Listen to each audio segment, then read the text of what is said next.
Now wherever you go, your business goes too. Do all your business banking on the Absa mobile banking app and grow your business on the go. Another digital solution that gets things done. That's Africanacity. That's Absa.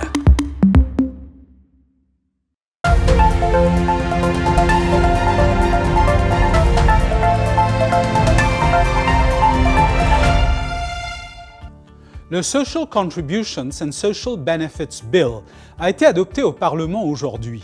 Il donne force de loi à la contribution sociale généralisée qui constitue une réforme majeure du système de retraite à Maurice. Comme vous le savez, les cotisations au NPF ont cessé depuis septembre 2020 et désormais, c'est la contribution sociale généralisée qui est en vigueur. Comme annoncé dans le discours du budget de l'année dernière, pour les personnes gagnant jusqu'à 50 000 roupies par mois, l'employeur verse désormais 3% de son salaire, tandis que l'employé lui-même verse 1,5% de son salaire au CSG. C'est bien moins que le montant qu'il payait à la NPF. Pour les salariés gagnant plus de 50 000 roupies, le taux de cotisation sera respectivement de 3% et de 6%. Les travailleurs indépendants qui n'étaient pas tenus à verser des cotisations au NPF devront désormais payer un taux forfaitaire au CSG de 150 roupies. Cela pourrait être revu à l'avenir. Il est à noter ici que les fonctionnaires ne sont actuellement pas tenus à payer la CSG. Le gouvernement contribuera pour eux, cependant, il reste à voir comment cela va évoluer avec le prochain rapport du PRB. Ces contributions iront au Consolidated Fund, géré sous le budget de l'État et non à un fonds de pension comme c'était le cas pour le NPF. Alors, quelles prestations seront versées aux bénéficiaires à partir des fonds générés par la CSG? D'abord, un supplément de 4 500 roupies viendra compléter les 9 000 roupies existants de la pension universelle, c'est-à-dire la pension de vieillesse. Le montant payable sous la CSG viendra donc s'ajouter à la pension universelle pour atteindre le chiffre de 13 500 roupies qui avait été promis par le gouvernement actuel dans son manifeste électoral des élections de 2019. Les 4 500 roupies supplémentaires, tout comme le BRP de 9 000 roupies, seront donc financés par le Consolidated Fund géré sous le budget national.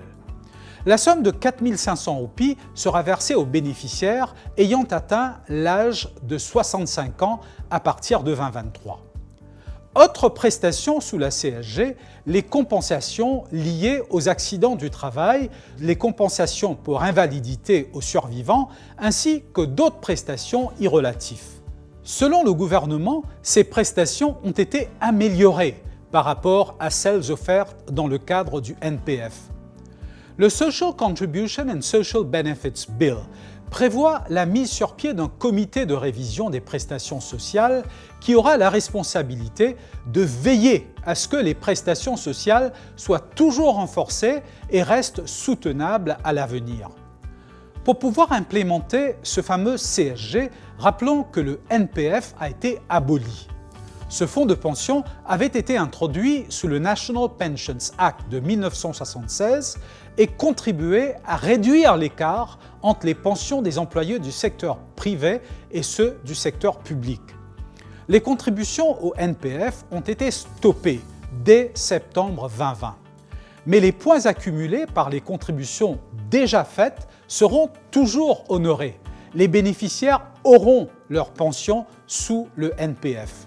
Mais les salariés qui prennent un emploi dans le secteur privé à partir de maintenant ne percevront pas de pension sous le NPF arrivé l'âge de la retraite. Ceux qui soutiennent la contribution sociale généralisée estiment que le CSG reste cependant une amélioration significative par rapport au précédent NPF. Les cotisations sont bien moindres pour les salariés gagnant moins de 50 000 roupies. Les employés qui gagnent plus payent désormais plus.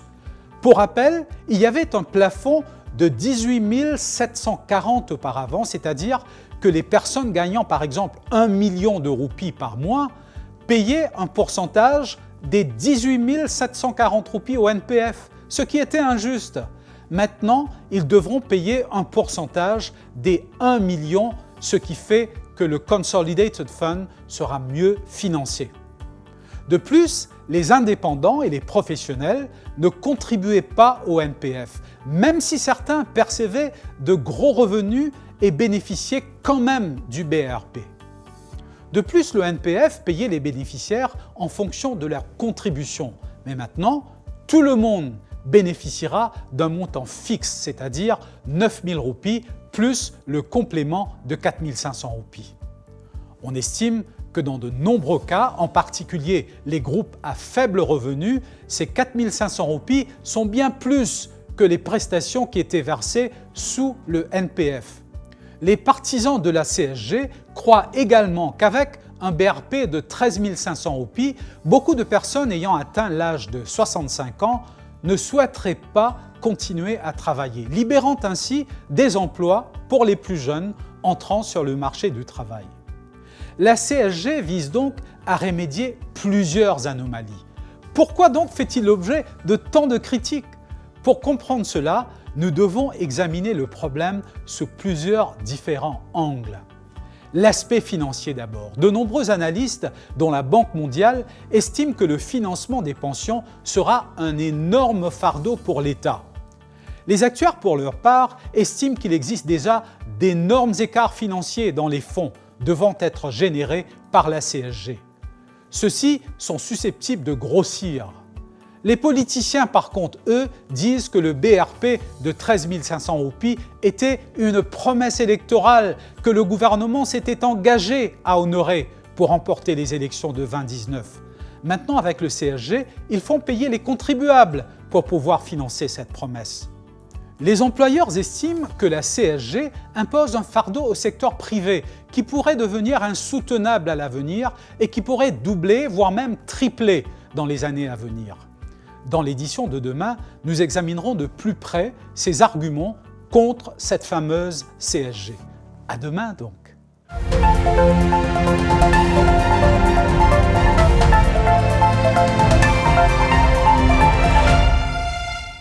Now wherever you go, your business goes too. Do all your business banking on the Absa mobile banking app and grow your business on the go. And at the digital solution that gets things done. That's Africanacity. That's Absa.